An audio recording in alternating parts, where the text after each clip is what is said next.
Okay, dude. All right, everybody.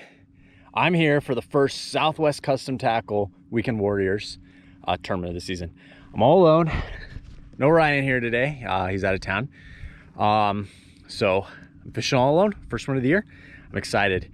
I'm up here at an area where we did well 2 weeks ago. Caught all our fish here actually, and one of them being a 5.5 pounder. Gonna throw some topwater. Not a lot of moon last night. I've been catching a lot of fish lately on topwater, so I'm just gonna go. I'm gonna throw topwater, and then we'll see what happens from there. I didn't practice for the event, kind of strategically. I kind of wanted to just come in with a fresh mind, no preconceived notions, other than I fished that topwater derby. Sorry, no footage from that derby either, because I lost my GoPro. It was on the YOLOTEK, and the holder for the light, there's a little plastic piece that inserts into the main piece that's attached to the boat, and that broke off and flew off. Lost a lot of footage. So we finished 4th. We did really, really well. We've done well 2 years in a row. We got 2nd and 4th in the 2 years it's ran. So I'm gonna come up, I'm gonna throw some topwater. I'm gonna throw a spook, because that's what was killing it last time. I got the lucky topwater hat. It's what Ryan wore last time, and he's been catching the big ones. He wore the last 2 topwater tournaments. So lucky topwater hat on. If it doesn't work, I gotta take it off, switch hats. But let's get fishing. All right, like I said, I'm throwing a walking bait. In the topwater tournament, we have to throw the Rico Suave, or Lobina Lure Suave, if we want a walking bait. And today, I'm actually trying out a new bait. It's a Berkley Jaywalker. Love a lot of Berkley stuff, but I don't also use a lot of it. Getting down. So I loved the bait. I love the design of the bait, where this, instead of being in the middle, it's pushed far back, and I feel like it's gonna get 2 hooks onto those finicky bass. When the bass are just absolutely chewing it and they want it real bad, they'll get hooked no matter what. But when they're kind of finicky and they'll still eat it, I feel like this bait will keep them hooked better than the Head and Zara Spook. So I'm gonna give it a try. If not, I'm gonna, if I don't like it or lose a couple fish, I'm gonna go pull out an actual Zara Spook. But I will say, having used the Rico Suave and going over to this, and compared to a Zara Spook, I do not like the Suave. We have to use it for the tournament, and we make it work. And honestly, it has caught us all our big fish, so I can't knock on it too bad. Where Ryan has caught several 5-pounders on it, so I can't knock on it too bad. But it's hard to walk and it's hard to cast. It's very pencil thin, I will say that. So it's a different profile than, say, the Zara Spook or this Jaywalker. This Jaywalker is incredibly easy to walk. This is, I mean, these are my first casts with it. This is raw, not, I haven't ever used it before. And so I will say I'm very impressed. As someone who doesn't throw a spook, I throw a spook a lot, but I don't throw it a lot at the same time. And sometimes find myself, my forearms getting sore because of the walking. This is real easy to walk. It just kind of goes. Heck, I almost feel like I could just reel and it goes. Well, let's see if I can get a big one on it. Now it's all about playing the game of where are the fish. When we were practicing for the topwater event, we went on Labor Day Monday, and they wanted to be in the very backs of coves and as absolutely shallow as they could be. The topwater derby, the actual tournament, we did not catch them in the backs. We caught them out here on kind of banks leading up to the main lake, and they was kind of spread out. They were still really shallow. I would say like 5 foot or less, but they weren't pushed up so hard. But they really loved, they were kind of hanging out by these trees. So if you found some trees that were a little bit off the bank but still really shallow, and he threw behind them, you got bit, where he threw kind of around them. And they did kind of like any little point, whether it was trees or like rock points, but they weren't in the back. They definitely pulled out compared to where they were on Labor Day Monday. So today, my whole goal is figure out, well, I gotta figure out where they are. I'm gonna throw topwater for a little bit. I don't wanna waste the morning too much, because I do also wanna go throw a deep crankbait, whether it's the Berkley Dredger or Strike King 10XD. I think I have a 10XD tied on, but I don't want to spend too much time here if I'm here for 10 minutes and I haven't gotten bit.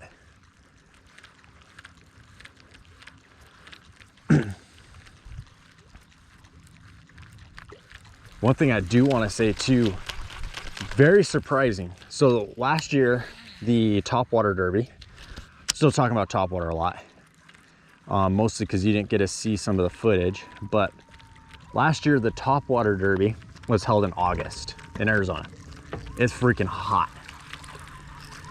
This year's held a little month later, but it was still hot, still well into the 90s. And the waters was mid 80s. Our biggest fish in both events came in the middle of the day. I think we caught the first one around, or the first tournament, we caught our biggest fish around 9 and it's like a 4.5 pounder. And then we caught a 3.5 around noon. We caught a bunch of little ones in the morning.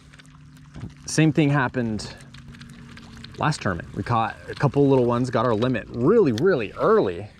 Then the bite died, but right around 10:30, Ryan caught the 5.5 pounder. Actually, it might've been 11. So don't discount topwater, no matter how freaking hot it is and how hot the water is. Don't just think they're out deep. We caught it in like two foot of water or less, right in the mud. A 5.5 pounder, and it ate a topwater bait.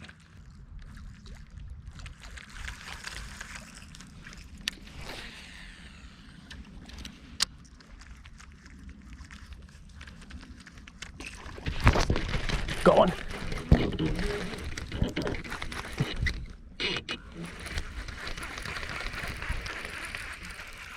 Oh, he wasn't very big.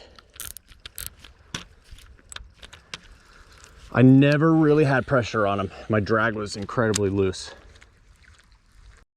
All right, at the next spot, we're gonna try live scoping off this point here. See if we see anything.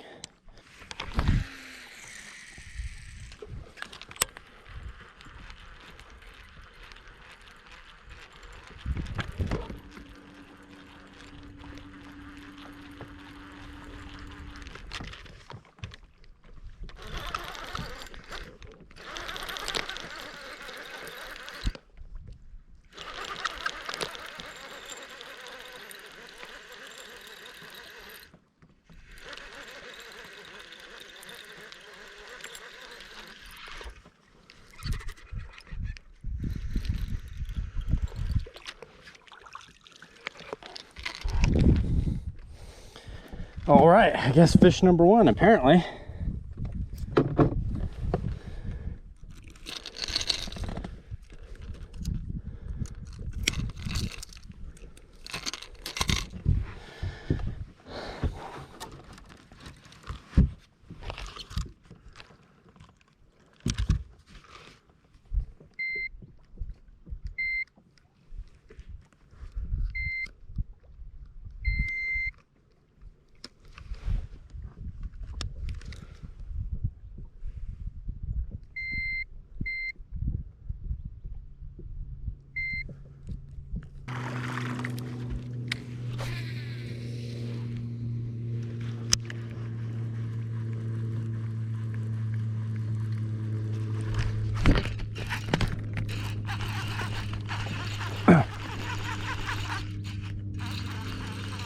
Holy crap, that's a good one.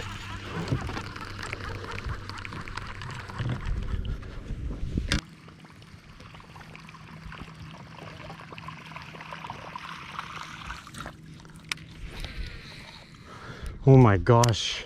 Thing freaking got out of the water. Thing was freaking big. It was like a 4, but holy crap, I got nothing, so.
Bro, I can freaking catch one.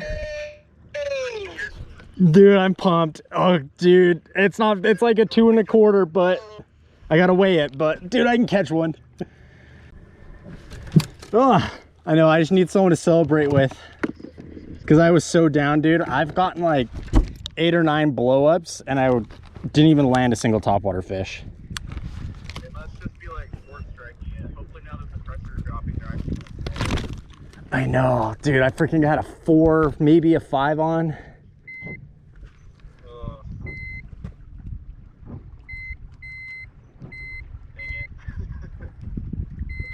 You have 2 in the box now? Yeah, this is the second one. I'm trying to weigh it, but we'll see.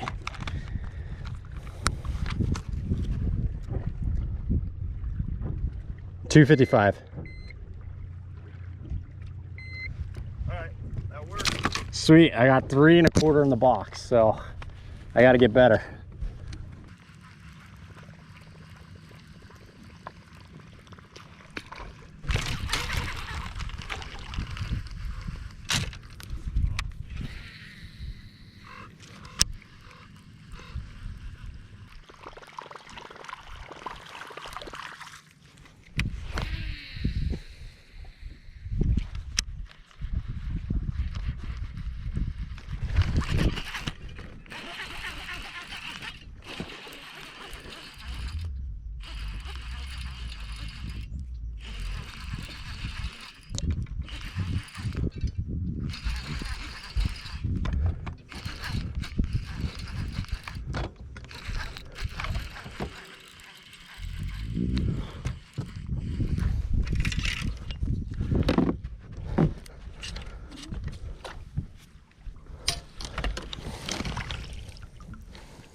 All right, now we're here fishing deep.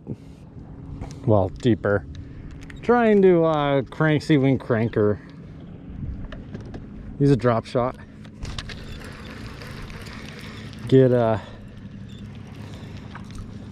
couple more fish in the boat. Just throwing off a point.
Oh.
Holy cow, you saw the struggles this morning. I could not keep fish pinned. I lost good fish, but a 7 1/4, 7.5 pounder.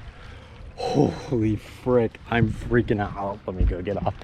Okay, so some of the backstory. I didn't have the GoPro on this morning. I was at the ramp and I kind of just dropped down my trolling motor, and I had live scope on, and I was like, hey, there's a nice tree with some blobs. Well, I was thinking about it, and I was like, I just need fish. There's some blobs, there's some fish on this tree. It's right next to the ramp. Let's go. Literally, Windy Hill's right there. That's where we just launched out of. So you know what, I'll go. So I come up, shine my live scope around, eventually find that tree again, and I said, there's a freaking big blob next to it. And I threw my drop shot down, and it was a 7.5 pounder. And holy crap, 7.25 pounder. I'm freaking out. Oh, it's the biggest fish I've weighed in a tournament in a long time. I just need to go get one more, fill out a limit, and then we'll see from there.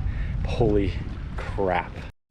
All right, that ride over here was rough, and my motor is acting really weak right now, so I have no idea what's going on, and we're gonna let it rest for a while. Probably gonna go in a bit early just to make sure nothing's wrong, or make sure I get it in, because I want to get these fish in. But I still need to go get number 5. So wish me luck. I'm driving home. Just finished up the event in 15th place. Not bad for 4 fish. I got big fish. It spit out. Sorry, I should have gotten a lot more of this on film, but I was so just thinking about my lower unit. And news on that. But first, that bass that I caught weighed 7.27 on my scales. It spit up 3 white bass out of its freaking stomach. I was chucking them out of the live wells. I should have filmed it, but yeah, I was thinking about the lower unit. So it turns out it's not the lower unit. It was quite simple. The spark plug wire came unplugged on cylinder 6, so it dropped a cylinder, which makes sense. It wasn't idling well, so it's not going to go into gear well, and why I had to rev it to get it to go into gear. So it makes a lot of sense. After the tournament, just dumped the boat back in, ran great, perfect. So it's event number 1. We're finished up at 15th place. So that means we're 15th in AOI. Me and Ryan's goal was to finish in the top 15 in AOI. So we're right on track. This is exactly where we want to be. Another one of our goals was limit every derby. I didn't limit. I got 4. I had plenty of opportunities, but we definitely did just enough. Next time I don't want to do just enough. But it was a good event. Made some money, got a check, got a big fish check. A lot of fun. So the next one's at Alamo. I've only been there once before and it was awful. Never fished it before, fished a derby. So we're gonna go have some fun, go run up to Alamo, do some practice, and then kind of learn the lake a little better so we can show up and figure things out. But thanks for watching. Please like, subscribe, and more tournaments are coming. Thank you.